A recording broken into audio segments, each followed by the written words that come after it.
Welcome, Peggy. Thank you for joining us. We're glad to have Welcome. you here. Thank you. Thank you, Ilva. Thank you, everyone. We have about 30 people. That's nice in a virtual room. Not the kind of room I want, but it's technology. So could I request that everyone please switch on your camera so that it gives the speaker a little bit more energy, a little bit more connection. It's all about connection nowadays, even in virtual. All right. Thank you so much. Thank you. I love your faces. Livia, Yesh, of course, my friend Bryce, Tina. It's all around the world from Europe. Thank you guys from India.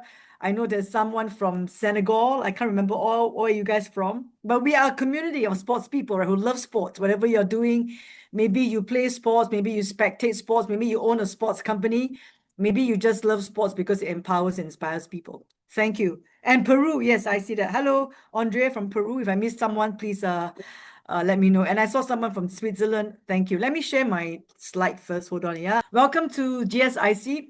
Don't ask me why is it so long, called Global Sports Innovation Center, GSIC, powered by Microsoft. And also pleasure to be here to have Neha with me. And Neha also represents Microsoft. Technically, we are not like Microsoft. I need to be clear, but we are, Neha said, sending us her heart and love. But we are a strategic partner for Microsoft. We do a lot of projects with Microsoft. We technically can use a lot of Microsoft stuff, and we are very, very, very close cousins and friends. So, but the whole of today is really to talk about sports and tech and innovation and how that is transforming the world and how you can gain nuggets of wisdom from us. We are open to sharing and how we can collectively build that knowledge, that expertise, that experience, and really go forth and transform the world in our own individual ways, wherever you are, right? So that's GSIC. And today I will spend maybe 20 minutes talking about some of the innovations across different sectors with lots of videos. And I'm happy for you guys to have questions after I finish in about 20 minutes, okay? So that's my title. That's my... Okay, so a quick intro of GSIC. We celebrate our 10th anniversary this year. We started off with Microsoft doing a project with Real Madrid. I'm not sure whether Neha knows about it. It was history. It was a very successful project. And later on, ever since then, our president, which is here, Sebastian, he's Argentinian, speaks Spanish. He decided that why not we continue to do projects on a permanent basis and try to change the world that we live in through sports and innovation. So there came the birth of GSIC, powered by Microsoft. So our mission is very simple, right? You ask me what I do every day. I wake up sometimes tired, sometimes a bit excited, but most of all, I wake up trying to think about ways that we can inspire the world and use innovation to change the world for a sustainable, collaborative with all of you and a future that empowers all of us. So that's our mission in short. We have a international footprints. We have 4 offices.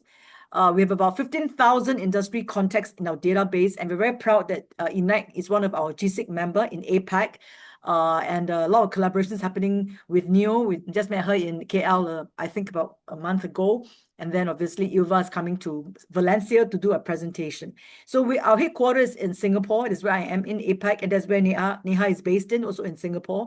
So if you guys are anytime in Singapore, please feel free to connect with us. Happy to meet up for a drink and just talk about all sports technology and what you love in life. Right? We have a second office, our headquarters in Madrid, as you can see here, headquartered in Madrid. We are actually a small company. We're not like a global MNC. We are a startup ourselves. And then we just recently opened a testing lab in Valencia, which you will see in my presentation. And I believe Ilva is going to present something at the Valencia Summit, 16-17 December. Our 4th office will be open in USA next year. So we are expanding our footprints and trying to really, through our ecosystem, through our connections, through our members, through our partners, change the world a little bit every day. We have about members from about more than 70 countries across APAC, EMEA, and America. Okay, that's our strength, our ecosystem. We do innovation, and our ecosystem comprised of different entities. So some of you are here, startups, tech companies who actually provide the technologies. Some of you are the people who need the technology. So you could be a sport organizations, you could be a education institution. So we have worked with brands like La Liga, Premier League, rights holder like One Championship, FIBA, FIFA. We work with governments like Dubai Sports Council and Draw Business in Madrid. So, and even universities. So these are the people that actually need the technology. So we bring them together to then collaborate and help transform whatever they are doing through innovation technology. So that's our ecosystem, okay? And we have innovation across 10 pillars. 10 pillars, right? But most of the trending pillars are actually a lot in fan engagement. Everybody is now talking about how do I collect first-party fan data.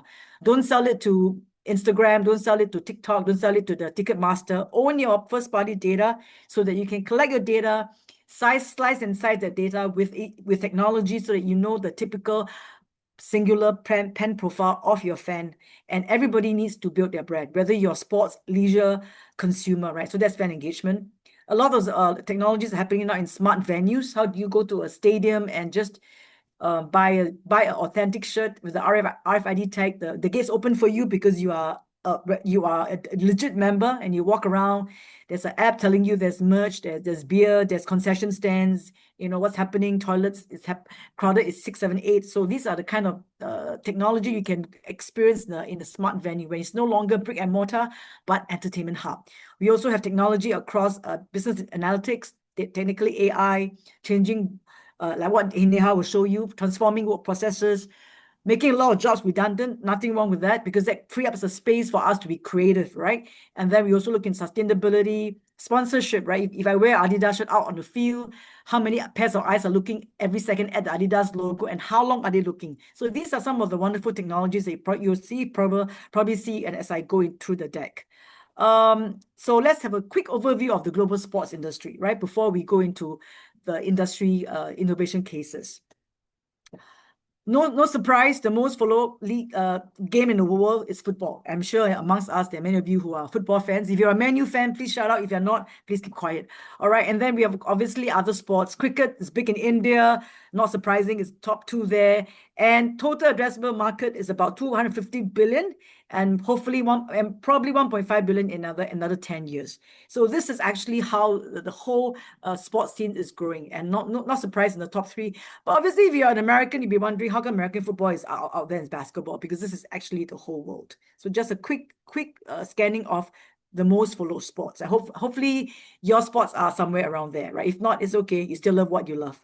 How we disrupt the world of sports. We used to talk about money, revenue coming from in-stadium. You buy tickets, then you go and eat the pizza, you buy your beer, concessions. We talk about revenue from TV rights, right? And this is the big venue broadcast. We talk about revenue from sponsors, right? But now with digital, we changed the entire world. We have sportainment, all those different social media platforms, data-tainment, right, in the form of Disney, Netflix. How do you use data to entertain all of us fans? Obviously, this is an active marketplace. So the world of sports has been turned upside down by technology, technically digital transformation. It's no longer just in-stadium revenue, TV rights sponsors, but all the different platforms that collect data and bring entertainment to you almost instantaneously via multiple screens.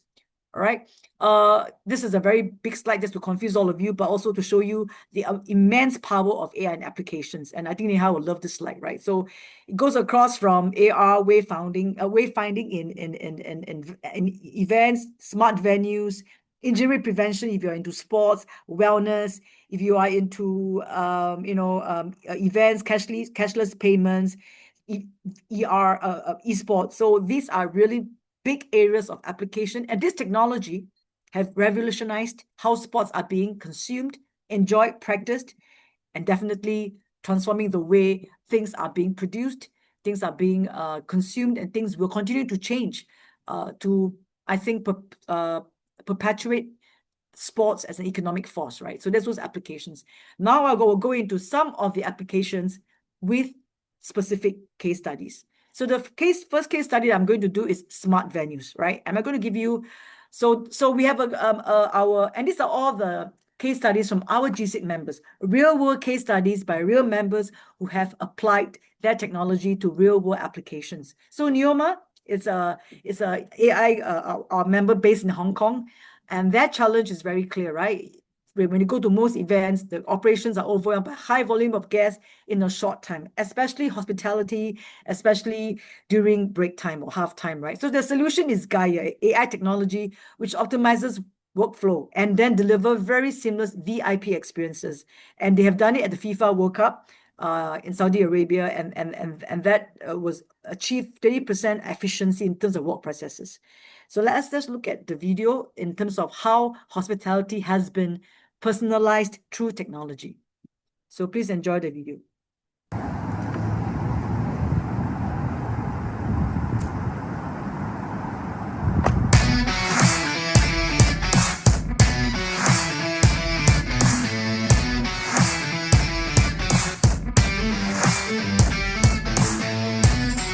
The hotel, she's being tracked by permission with the data, and she's arriving at the stadium. So fancy.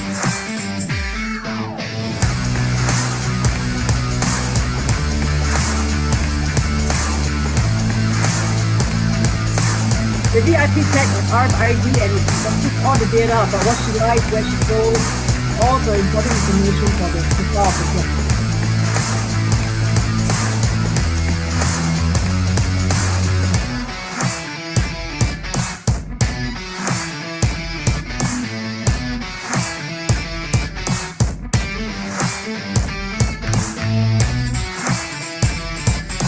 Fencing within 20 meters. You know the guest is arriving and prepared to welcome.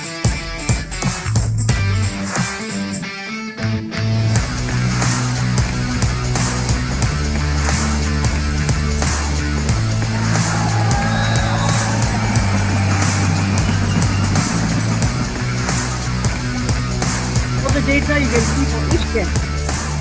Alright, so that's Neoma. It's about automated guest status updates, stimulus recognition. You know they're legit. Not only legit, they are your high profile, high net worth guests. And how then do you use data to understand your guests? It's to the extent what they like to eat. Is it steak, medium rare, with what kind of wine? Is it Shiraz? Is it Capsef? To the extent like what are the personal preferences for the guests? So this is how you can monetize hospitality. Very bespoke, hyper-personalized experiences. So that's an example of smart venues that I've shared.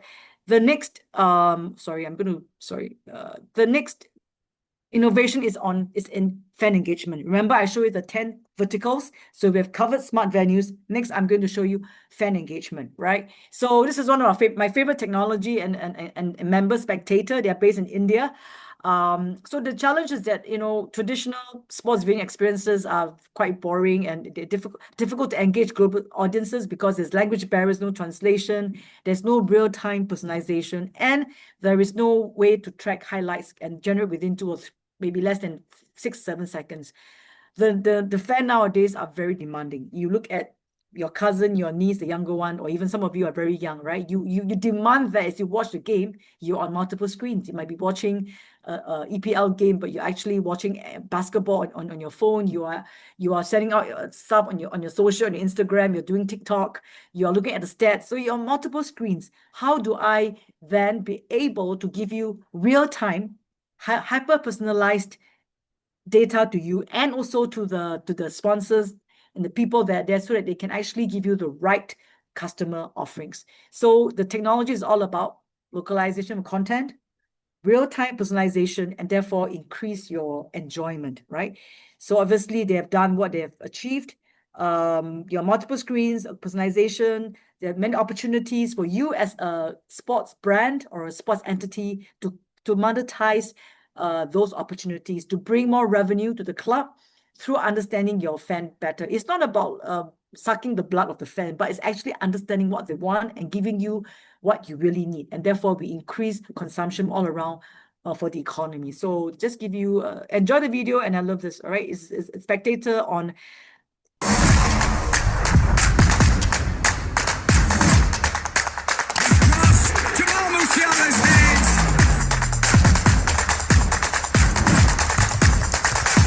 Content generation, high speed, less than 10 seconds. Share in the social media, different type of text if you know about the player.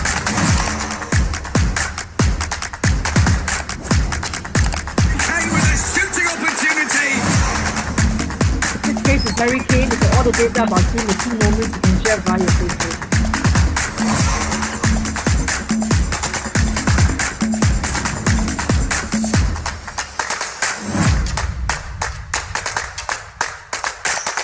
Every play is tagged depending on who you choose to profile. And you can do it in a portrait mode, which is very important. That's my Bayern ball. highlights in social media. You can share it on your own personal Instagram. Media routing via text.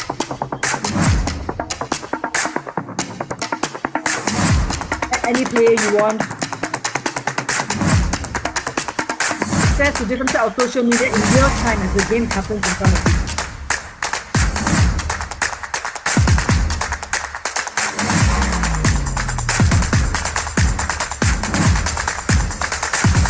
So I hope you have enjoyed that. Very, very exciting. I love the music. I think it's awesome. So this is one of the most, I think, one of my favorite technologies.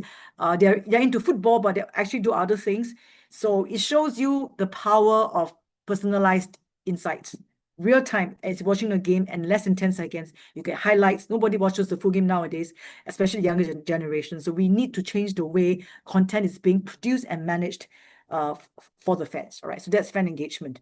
I'm sorry. So now we move on to the third vertical called media and broadcasting. Okay, so this case is very Microsoft and La Liga. Neha, over there, right? So La Liga and Microsoft actually work together, and they have this platform called Beyond Stats. Again, many fans out there, I'm sure most of you are football fans, and as you watch the game, you want metrics, right? You want to know, this is my favorite player. Oh my God, he's so lazy today. He's only covering 20 kilometers, and his shooting is so terrible. It's only 58%, right? Oh my God, he's in this position. Can he score a goal? What is the probability?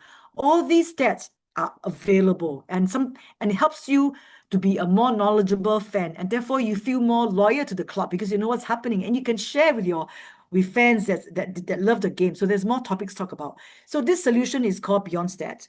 It's AI powered. It offers real-time metrics about the game.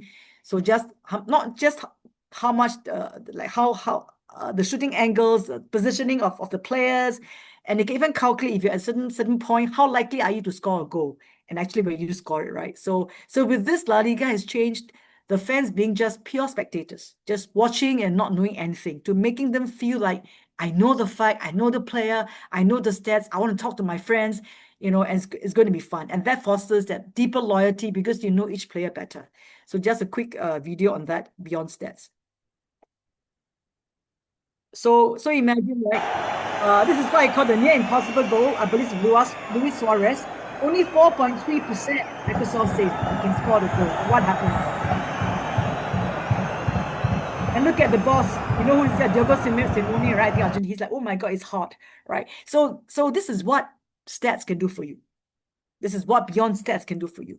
All this, like this player here, right? Again, what's the probability of he scoring the goal in this positioning and his positioning and all the players around him, all in real time. So I think if you really love the game, you will love all this because it helps you to understand the game better and make you more knowledgeable, and you can support and empathize with your players and your fans better.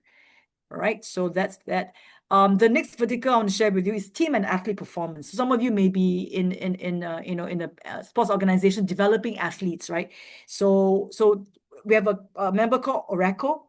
Oracle is about injury prevention and management, right? It uses technology and it's not customized. So what can they do? They have this AI modeling that leverages on the I heard about this betting market. I'll talk to you later on the question, yeah. But hang in there, Danella, good question. So AI leverages motion signals to identify, obviously, if there's any deviations in the player's patterns, and maybe there's real risk, and how we can prevent injuries. They also use historical GPS data to track what you've done in real time.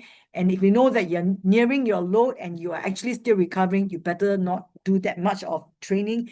You better then have to do different types of reps and sets, right? So with this, they partner with Premier League teams.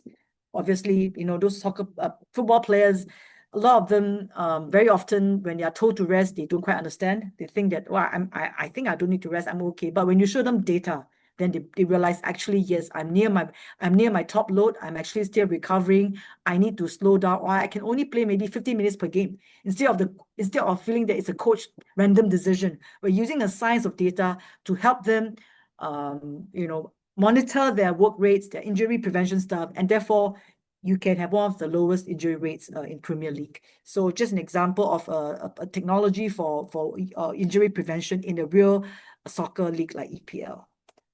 So let's play the video.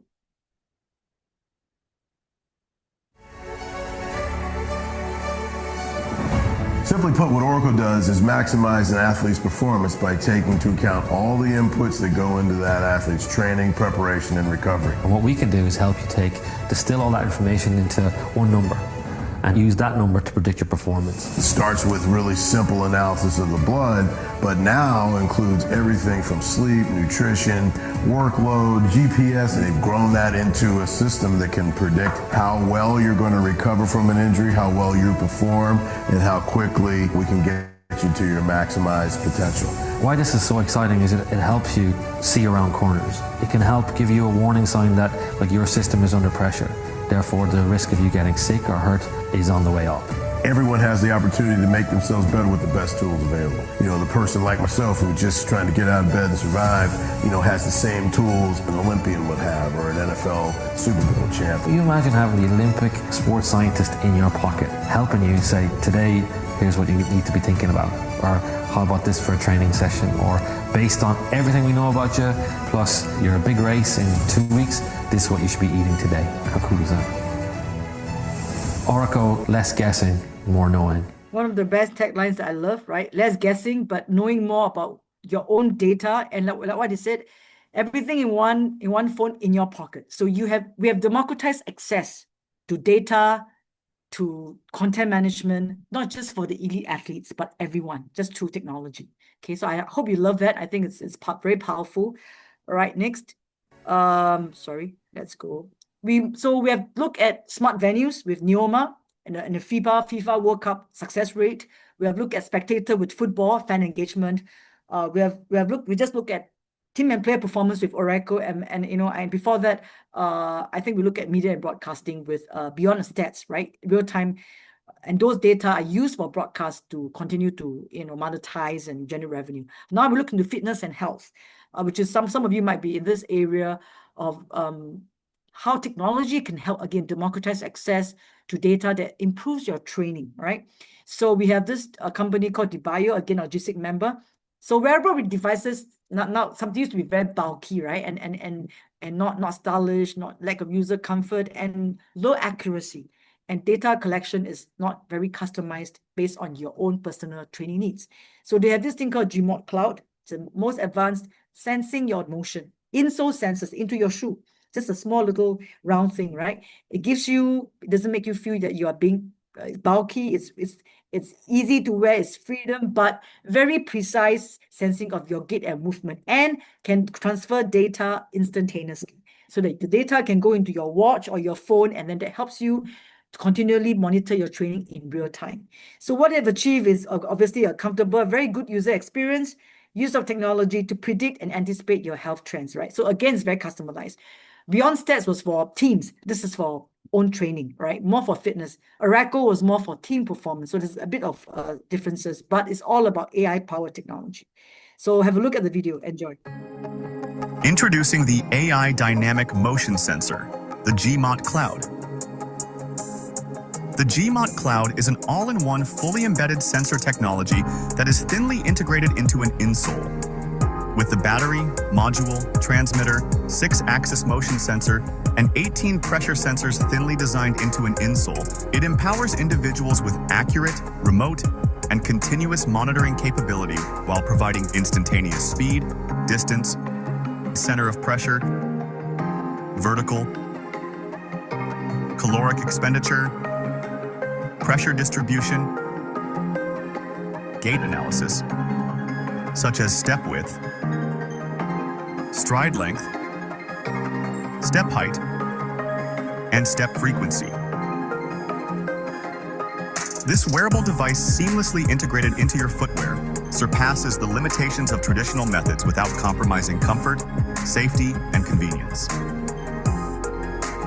It also provides valuable professional sports performance analysis, specific for different kinds of sports, such as golf, cycling, football, and more.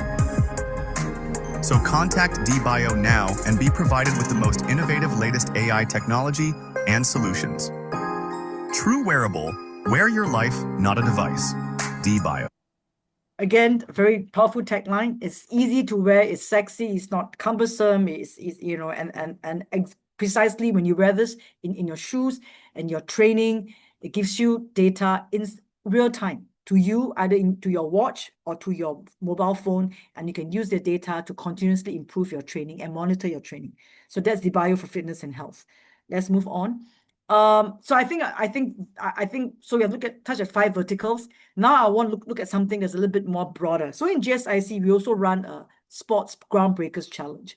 What it meant is that we work with key players in the sports industry. It could be sports entity like World Table Tennis, NBA, One Championship, and we ask them what are some of the problem statements they want to solve, and then we open up and in open innovation to invite not only GSIC members, but all around the world people to submit their solutions, and together we solve the fundamental problems of the industry. So that's why it's called a groundbreakers challenge, breaking a new market, a new ground to solve sports problems framed in innovation statements, right, or problem statements. So have a look at the video.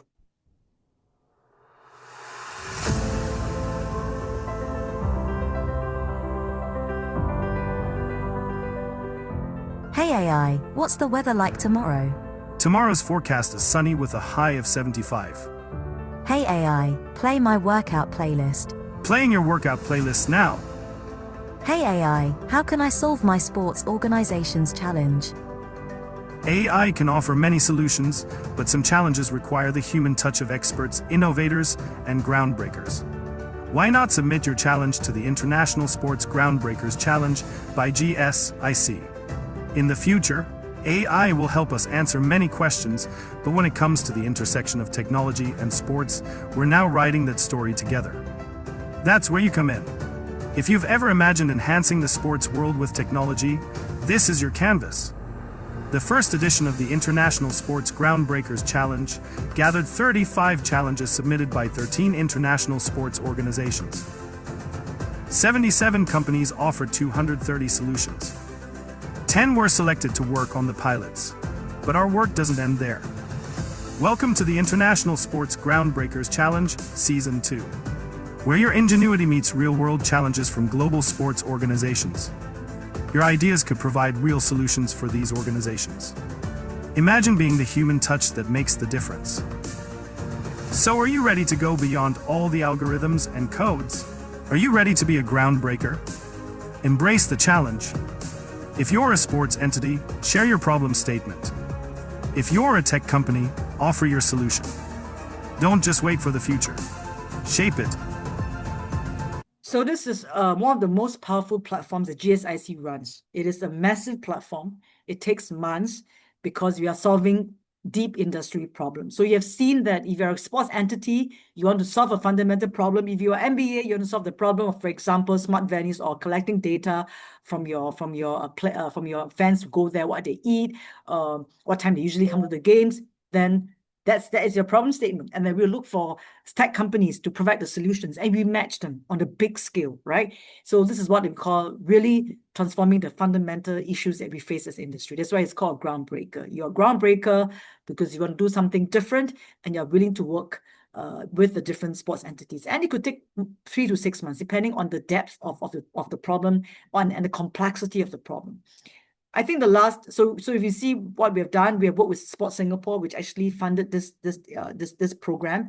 We received more than 300 applications. In other words, we had 93 problem statements by all these entities: La Liga, Real Madrid, Concaf Racing, One, Andorra. If you can look at all those names, right? Dubai Sports Council, Triathlon, some are Singapore organizations. We have 93 problem statements by sports entities, coming from 30 sports entities here, and then we have applications from tech companies, more than 300 from 35 countries. So you can see the massive scale and the amount of time that we need to filter all these problem statements, distill it down to very, very clear, and then match them with applications that are able to, tech applications, solutions that are able to solve those problem statements. This is what we call problem statement and solution, matching them together across 35 countries. So we're very proud of this. We will run this almost every year.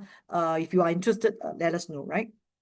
The last thing I want to talk about is our new lab. We are very, very proud of that. Just opened, I think 3-4 weeks ago. It's in Valencia. We were awarded the project by the City Council of Valencia. In Spain, it's called Valencia, right? To open a testing lab. As the name suggests, we want to invite tech companies and startups from all around the world to come and test your technologies in a safe environment, sandbox environment where you meet with fellow entrepreneurs, innovators, you get encouraged by one another, you share ideas, and there's co-working space, and we even have an industry validation process to say that if you meet all these criteria, you are certified by GSIC as you're ready to go to market, and therefore you can use Valencia as a gateway to Mediterranean and Europe. So it's a fantastic opportunity, and we are having it in the 16th, 17th. We have a summit in Valencia, and we're going to do more. And I think Ilva is coming, and she'll be able to experience the testing lab in reality, right? So it's only three things. We bring in the most innovative solutions, right, to Valencia, whether you're a startup, big or small, from all around the world, India, Korea, doesn't matter, APAC or whatever. You come in and you're on, right? You're on this system of accelerating your technology, right? There's testing it, prototyping it, so that you can transfer, and then you are out. Internationalize it. We help you internationalize, move out of perhaps your own country and go out into Europe. So come in, bring your solutions, bring your product, be on it, test, prototype, retest, refine, talk to people, entrepreneurs, innovators, groundbreakers, and then go out to the market. That's the whole idea of in, on, and out. Neha, welcome. The floor is yours. Hi, and thank you. I truly appreciate being here and really appreciate the opportunity to be among people who will innovate and make sports much more interesting for all of us. Again, thank you. My name is Neha. I lead strategy and operations for our cybersecurity business for Asia. However, just like other technology, AI needs to be deployed securely as well. And I've had the pleasure of, partnering with GSIC over the last couple of years. So here I am talking about AI in sports. But why is it that we are talking about AI in sports?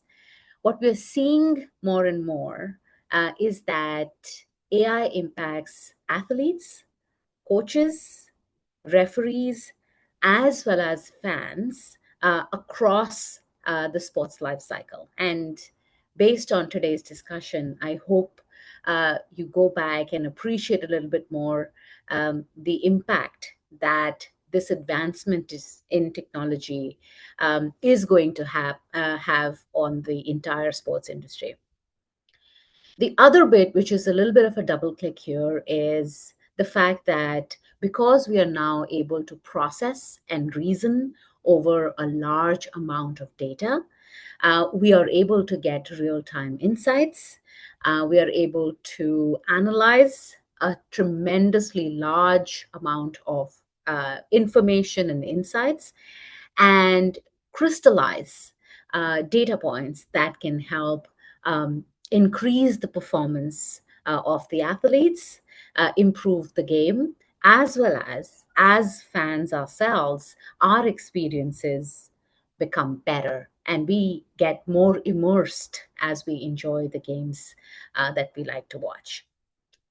Now, the other bit there also is the fact that as decisions become more data driven, of course, the strategy, the training, the operations of the industry of sports is changing as well. Plus, it's taking away the ambiguity or gut and causing better decision making to happen as well. So that's the reason why everybody's so excited about this new emerging technology and its use in sports. But what is AI? And we keep talking about AI so much, but what is AI? So I think it merits that we take a couple of steps back and think about AI being artificial intelligence, right? And because we are starting to AI wash everything, it is important to understand that actually artificial intelligence by definition is anything that simulates human intelligence, which means AI has been around for 50 years or more, right?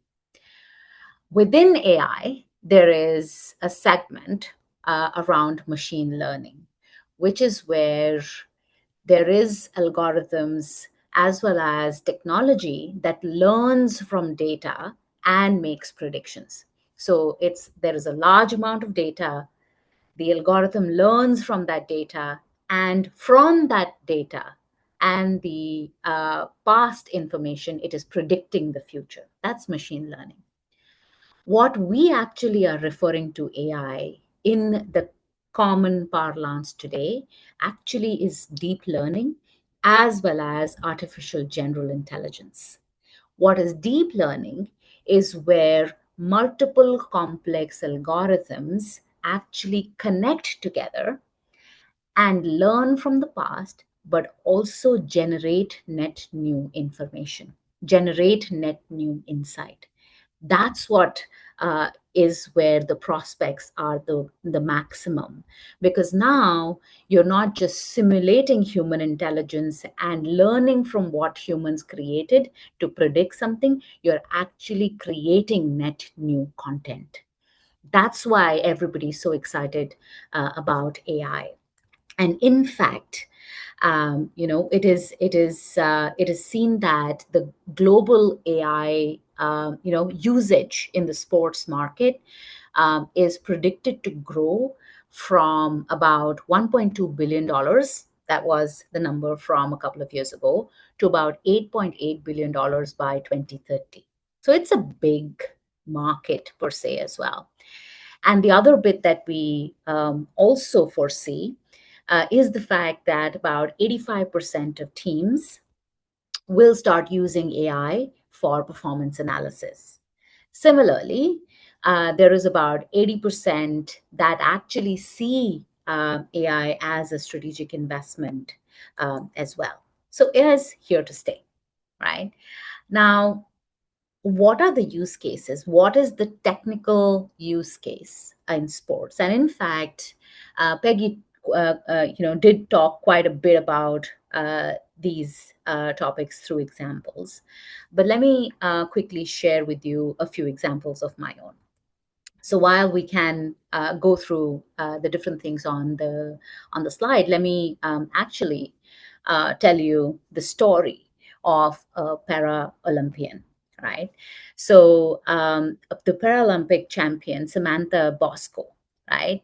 She essentially wanted to access the same kind of tools available to the best of athletes. And what she essentially did is she started using Copilot. And using Copilot, she plans her meals, tracks recovery, and even tries to find creative ideas through the data analytics that kind of creates the insights that are available to her through tools which are available in the market, but provide her the coaching and the ability to compete with the best funded athletes as well. So it's not just so much about the speed itself, but it's also about balance. So she kind of looks at Copilot to find out about the sleep patterns, nutrition, mental well-being.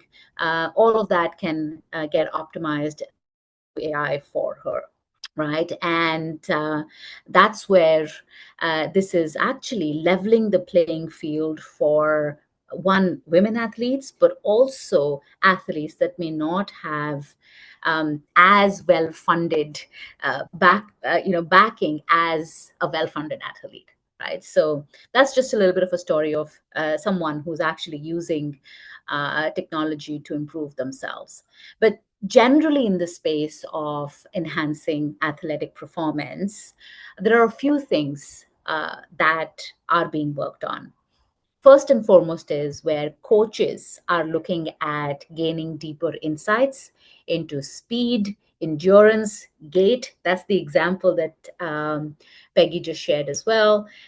Also, there are adaptive programs to shift the intensity of the programs that are there for enhancing performance based on the readiness of the athlete, right? So while there are variables, there's also, it's not just the variable. The variable actually collects the data points, and then it's the algorithms that are running on those data points that actually provide that insight for the athlete performance as well.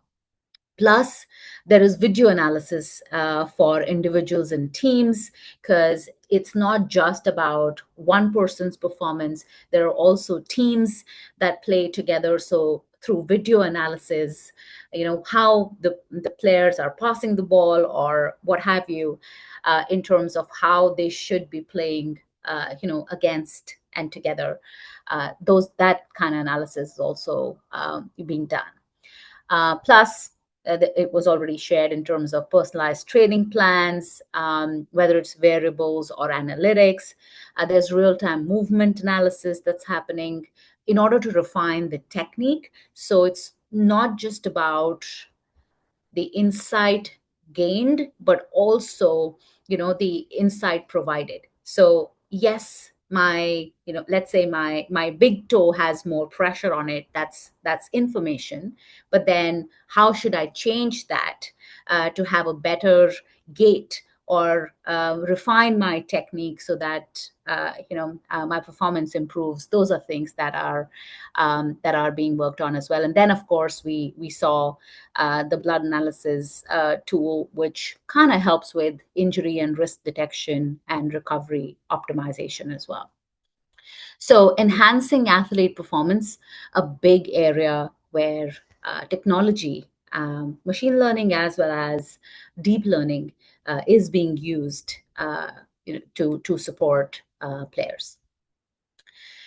The next area where there is a lot of investment and work that's happening is around game strategy and real-time adjustments. And I will give you a few examples on this space as well.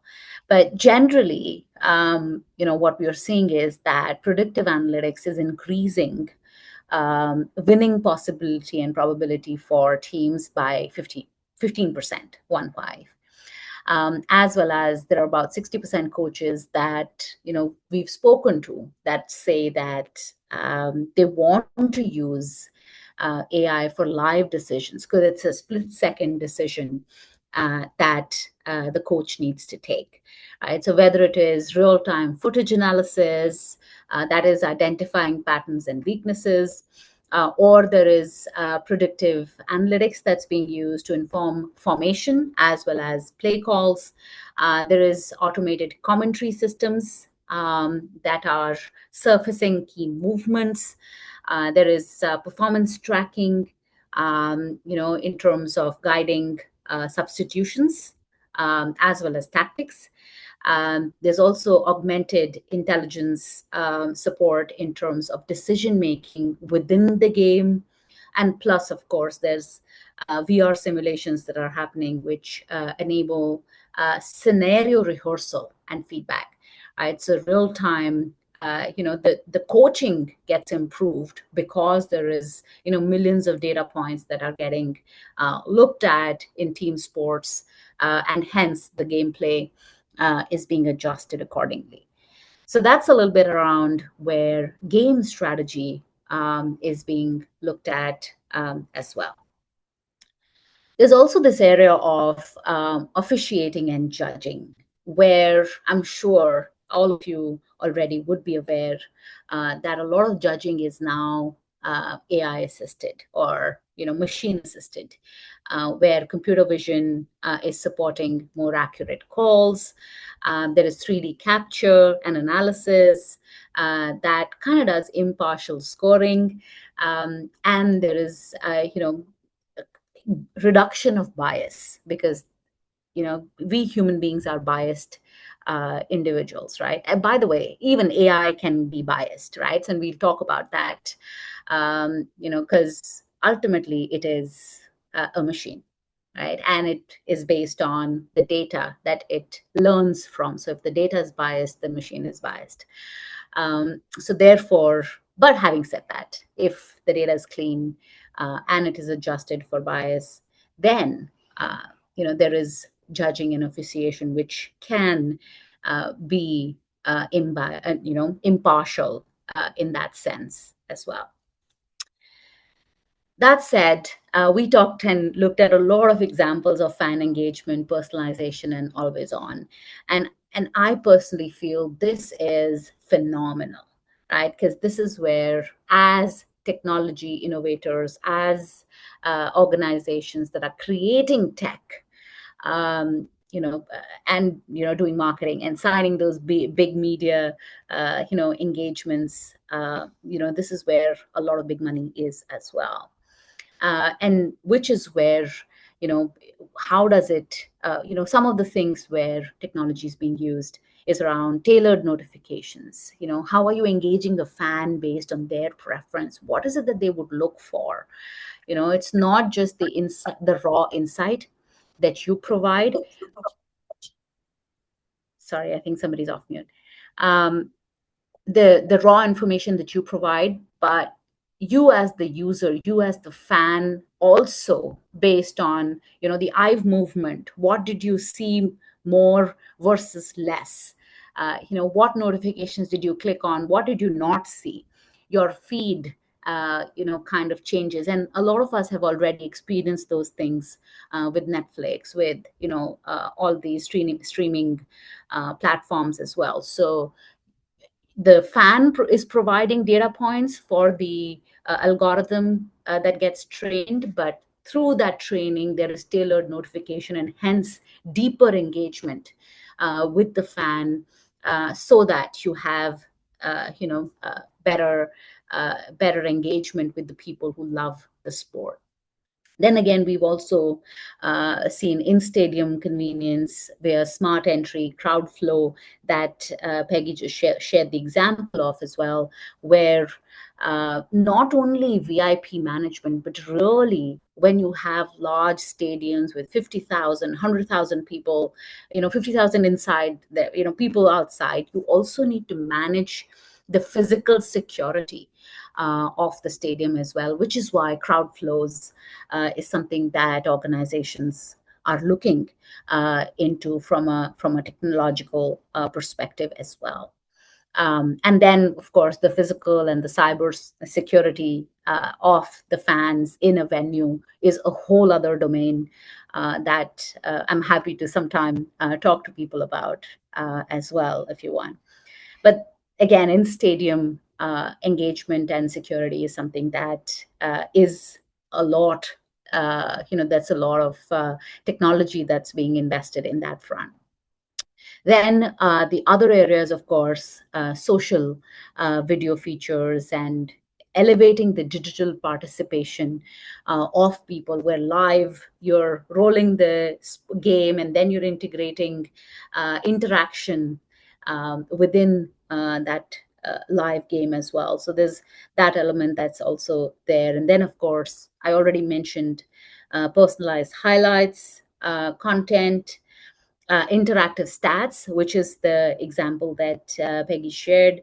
Second screen experience, where you have multiple angles which you're seeing simultaneously, and then the regular chatbots handling FAQs, updates, ticketing, and provisions for fans based on their preferences as well. So there is quite a bit of work that's happening there. And overarchingly, we see about 78% of franchises that are starting to use AI for personalization. And we are seeing chatbots typically in any interaction scenario are handling about 70% plus of inquiries. So the generally asked questions, frequently asked questions, mostly are starting to be handled by chatbots automatically. And it doesn't have to be impersonalized chat. It could be voice-based. You could have video-based. The sky is the limit. And then, of course, as you start to integrate AI graphics in some areas, we are also seeing increase in viewer engagement as well by up to 22 to 25% as well. So this is an area where you can actually measure the impact of the use of AI as well. Now that was a little bit about generalized examples, but again, from a Microsoft perspective, let me give you real life examples of where we are already working with organizations, and I would break this into two parts. One is specifically around data driven decision making, and the second is around engagement, around fan engagement as well. So here I actually have three examples for you. And the first one is from Billie Jean King Cup, right? Tennis. And what they do essentially is leverage tools that are based on our cloud Azure platform, which is around Match Insights. And what they do is they actually track ball trajectories, shot speeds, and player positioning in real time, right?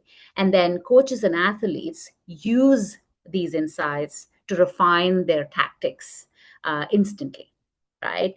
And of course, the fans benefit from that as well because they enjoy richer broadcast.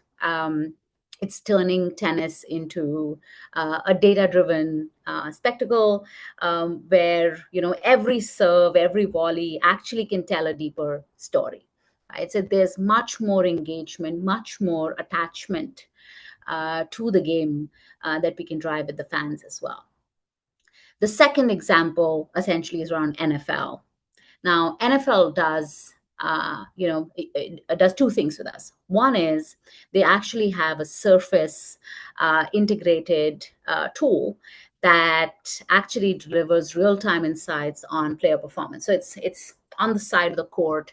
You would have these, active live monitoring where there's real-time insights that are coming on the player performance and what is the game strategy that is playing out. And coaches are actually sitting there and accessing these analytics as well as doing predictive analytics in the middle of the game, right? And with the use of that, they're enabling smarter player calls, right? And if they're seeing that probably there is a chance of injury, they would mitigate that as well, right? And the second area is, of course, in terms of the immersive experiences, which are fan related, right? Which is completely powered out of cloud. And, it makes just football more connected and data driven as well. That's around what NFL is doing. And then there is the example of Formula One, right? Where every race, there are millions and millions of data points, right? And we see that when we see F1 races as well. Even on our screens, we have so much data point that's already being fed to the fan. That shows I'm an F1 fan, but but at the team level, right? They're actually pulling out all these data points and they're doing analytics on the car, on the race, and they're optimizing their strategy.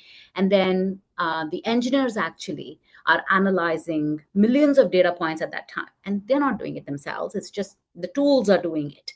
But they're just sitting there and looking at all of this analytics that's coming in, whether it is tire wear, how bad the tire condition is, or if there is a weather condition that's predicted, whether it is before the race, during the race. And what's helping them do is it's bringing precision to split-second decisions. And that split-second decision is so important in an F1 race, right? Because it can give you competitive advantage. Because it's not just the speed on the tracks that matters, right? It's all that analytics that's happening behind on that car that is helping the driver to win. Right? So that's a little bit about what's happening around Formula One, which I get super excited about. And that's around a couple of examples on how data is helping with decision making. Right? Now, around fan platforms, right? And we saw the La Liga example, and I actually found the question very interesting around beyond stats. So we saw, and that's why I'm going to La Liga before, and I'll go to NBA later. But we saw that there is, and what you see on the screen is a subset, but at in the back end, there's millions of data points that are also being analyzed, because you can immediately look at the video. You have an algorithm at the back that's analyzing that video and then pulling those data points from that video as well. And what that does is it's pulling those data points, and it's helping the coach do the coach's job, which is analyzing the play, calling substitutions, etc. But at the same time, a subset of that is being used for fan interaction, right? So same data gathering, but two different applications. One for managing the game strategy, but the other for engagement of the fan as well. And then all of that hosted on the cloud, so it's scalable.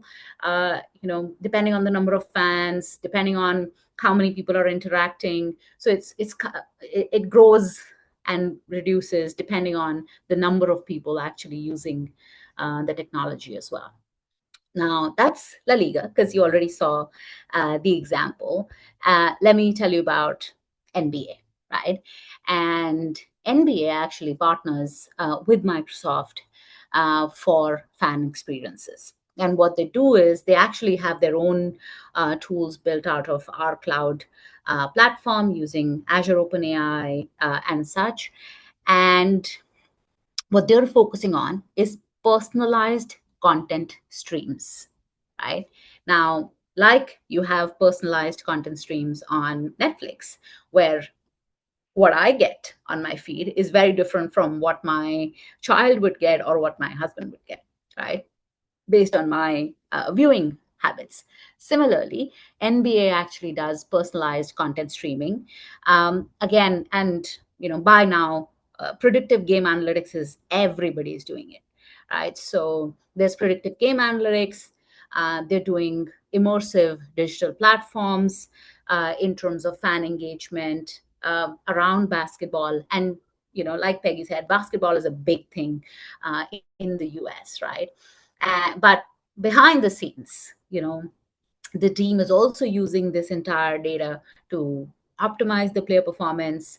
Every dunk, every pass is smarter as well as more strategic, right? So that's where the gut feel is going out of playing a game, right? And anybody could just look at those performance metrics and learn faster, be at their peak performance faster as well. All right. Those were the examples. Now let's shift the gear a little bit. Sorry. Now we've talked a lot about the technology itself, but I do want us to take a pause, because while nuclear energy is great, it gives us electricity, but it also creates a nuclear bomb. Similarly, deep tech, deep learning, AI, for the broader audience. It's great. It gives us all of this, awesomeness, makes sports better, but it also amplifies all the risks that we see with technology, right? Which is where a couple of things absolutely have to be said when we talk about technology of any kind, especially when it can think on its own and it can generate new content. It's learning from existing content, running complex algorithms, and creating new content. Having said that, it learned something from somewhere, which is why it is important then when we are building these tools, when we are using these tools, we understand that the basic human rights of fairness, of privacy, of the fact that there is transparency. There is accountability in terms of people who build these tools. That needs to be the basis of any technology that we build, right? Because yes, there is a lot of conversation of AI taking over the world.